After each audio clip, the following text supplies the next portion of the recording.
Karibu sana kuna mwendelezo wa somo lako bora la kujitambua binafsi, na tutaanzia pale tulipoishia. Kumbuka tuliishia kwenye misingi mikuu ya kujitambua binafsi, na tukaona msingi wa kwanza ni kujua utambulisho wako kwa Mungu, lakini msingi wa leo ni kujua tabia na hisia zako. Hapa unaangalia vitu gani vinavyokukasirisha kila siku, unaangalia vitu gani vinavyokupa furaha, vitu gani ambavyo vinavyokuvunja moyo, na vitu gani ambavyo hukujenga kila siku. Kumbuka mtu anayejitambua udhibiti hisia zake na utenda kwa hekima, si kwa hasira wala si kwa jazba, ana utulivu wa moyo na akili. Msingi wa tatu ni kujua nguvu na udhaifu wako. Ili ujitambue lazima ujue nguvu na udhaifu wako. Tunajua kwamba kila mtu ana maeneo ambayo yanang'aa, maeneo ambayo anafanya bora kuliko watu wengine, lakini kuna maeneo mengine ambayo yanayohitaji kujirekebisha. Ukijua nguvu zako utajua unapaswa kuelekea wapi.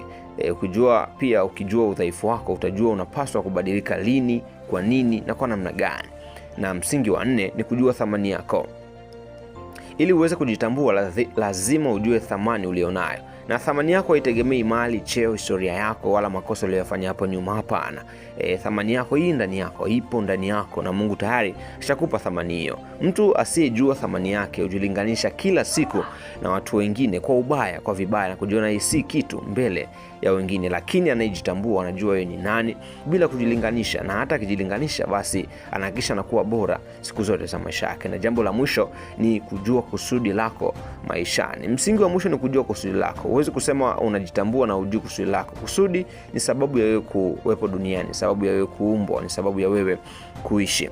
Na utajuaje kusudi lako? Utajua kusudi lako kwa kuangalia vipaji ulivyopewa na Mungu, vipaji ulivyo navyo, pia kwa kuangalia maono ulionayo maishani, pia kwa kuangalia vitu unavyovipenda kutokea ndani, vitu unavyotamani sana kufanya na vinavyogusa moyo wako. Kumbuka mtu mwenye kusudi, mtu anayejua sababu ya yeye kuishi, aishi kwa kubahatisha, hapana.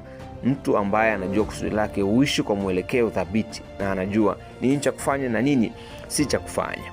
Basi natumaini kuna mengi utakuwa umejifunza.